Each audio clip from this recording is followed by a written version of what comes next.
बहू, तेरी शादी होने वाली है अगले महीने। ये बस्ता उठाकर कॉलेज जाना बंद कर दे अब। अरे कैसी बात कर रही हो, अभी उसकी उम्र ही क्या है। इतनी जल्दी शादी करने का फैसला मैं नहीं लेने वाला। फैसला लेने के लिए तुम्हें कहा किसने है? अरे मैंने कह दी शादी है तो है अगले महीने। बेचारी अमिता करती भी तो क्या, छोटी सी उम्र में बन जाती है अपने से 2 गुने उम्र के आदमी की बीवी। शादी के बाद देर रात पति घर आता है। खाना लगाओ, भूख लग रही है। अमिता खाना लगाती है। ये क्या बनाया है? वो सारा खाना फेंक देता है। कर्म ही खराब थे जो इतनी कम उम्र के लड़के से शादी करा दी। तभी वहाँ अमिता की सास आ जाती है। अरे हमें क्या पता था कि ये इतनी कामकाज में ढीली है। इसकी माँ ने तो कहा था रॉकेट की स्पीड से काम करती है। अमिता को आए दिन ससुराल में ताने, गालियां और कभी कभी तो मार भी पड़ती। सुन जा, अपनी माँ को बोल 50,000 रुपए भेजे, फ्री में नहीं रखना है तुझे। अरे मेरी एक आंख का ऑपरेशन भी तो करवाना है। अमिता को सास घर से निकाल देती है। अमिता परेशान होकर मायके की ओर जाती है। वो घर तो पहुंचती है लेकिन वहाँ ताला लगा है। अरे अमिता बेटी, क्या हाल बना रखा है तेरे पति ने? कहाँ है वो? अमिता पड़ोसी के सामने रोने लगती है। मुझे नहीं जाना उस घर में चाची।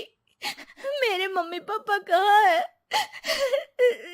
उन लोगों ने तो ये मकान छोड़ दिया बिटिया। वो लोग तो कहीं और शहर चले गए। तुझे नहीं बताया? अमिता जोर जोर से रोने लगती है। नहीं बताया? ये क्या कर गए माँ पिताजी मेरे साथ? मेरी जिंदगी तो नर्क से भी खराब है। अब मैं क्या करूं? अमिता रोते हुए वहाँ से जा रही होती है कि उसे एक औरत मिलती है। अरे सुनो तो, रो क्यों रही हो?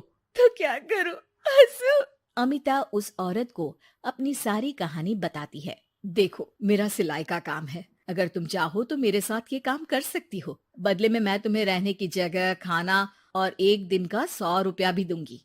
अमिता कुछ सोचती है और फिर उस औरत के साथ चल देती है। अब क्या था, अमिता की जिंदगी अपने मायके और ससुराल से दूर एक नए सिरे से शुरू होती है। रहना खाना फ्री होने के कारण अमिता रोज का पैसा बचा लेती। वो आसपास के लोगों के भी कपड़े सिलने लगी। और एक दिन सिलाई सेंटर की एक औरत कहती है, अरे वो साड़ी की कंपनी है ना, वो बिक रही है।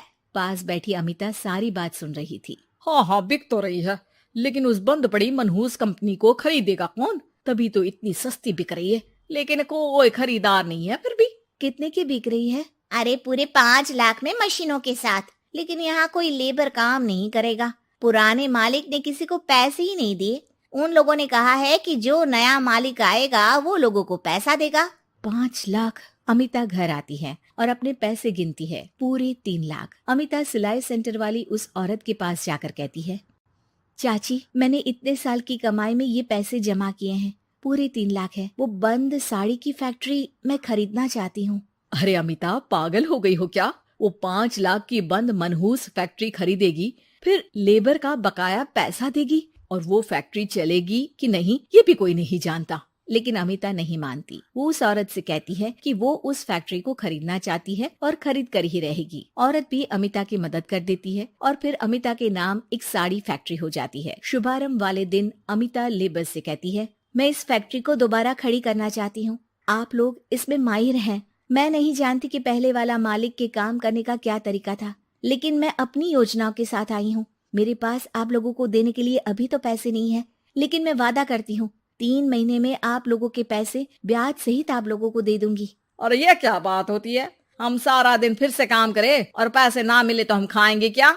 सिर्फ 3 महीने की बात है। वैसे भी आप लोग बिना काम के यहाँ नए मालिक के इंतजार में बैठे ही थे। मैं काम करना चाहती हूँ और 3 महीने में सारे पैसे देने का वादा भी करती हूँ। लेबर आपस में सलाह करते हैं और अमिता की बात मान लेते हैं। सिलाई सेंटर से मशीन, सिलाई और कपड़े के ज्ञान में माहिर हो चुकी अमिता सभी के साथ मिलकर खुद काम करती। शहर और दूसरे शहरों में घूम घूम कर साड़ी का डिजाइन दिखाती और ऑर्डर लेती। अमिता को कई जगह से ऑर्डर आ जाते हैं। कई लोग उसके काम को सराहते तो कई आलोचना भी करते। अरे बड़े बड़े व्यापारी बैठे हैं, यहाँ तू कहाँ टिकेगी? लाओ दिखाओ कैसी साड़ी बना रही है तुम्हारी फैक्ट्री। अमिता उन लोगों को साड़ी के डिजाइन दिखाती है कि तभी वहाँ व्यापारी की बीवी आ जाती है। हाय रे, कितनी प्यारी साड़ी है ये। बड़ी महंगी लगती है, मेरे लिए ले लो ना जी। और हाँ, अपनी दुकान में भी रख लो इसे, बहुत बिकेगी मैं कहती हूँ। अमिता मुस्कुराती है। अरे सेठ जी, बड़े बड़े व्यापारियों से नहीं, पर अच्छी डिजाइन और क्वालिटी से बाजार में चलती है। अब बताओ कितने का ऑर्डर है आपका? धीरे धीरे अमिता का आत्मविश्वास और बढ़ता है। बड़े बड़े ऑर्डर्स के लिए वो खुद लेबर्स के साथ मिलकर सारा दिन सारी रात काम करती। और फिर वो दिन भी आ जाता है जब अमिता को लेबर को पैसे देने होते हैं। मैं आप लोगों से 3 महीने बाद आज के दिन ये बात करना चाहती हूँ कि मैंने जितने पैसे देने की आपसे बात की थी उतने मैं नहीं दे सकती। हम लोग जानते थे कि पर आपकी कंपनी तो फायदे में है, फिर हमारे पैसे क्यों नहीं देंगी? मतलब आप लोगों के बकाया पैसे, ये 3 महीने के पैसे और ब्याज के साथ मैं आप लोगों को 10% का मुनाफा भी दूंगी। सभी खुश हो जाते हैं। मेरा कोई परिवार नहीं है, लेकिन दिन रात आप लोगों के साथ काम करके मुझे आप लोगों में ही अपना परिवार दिखता है।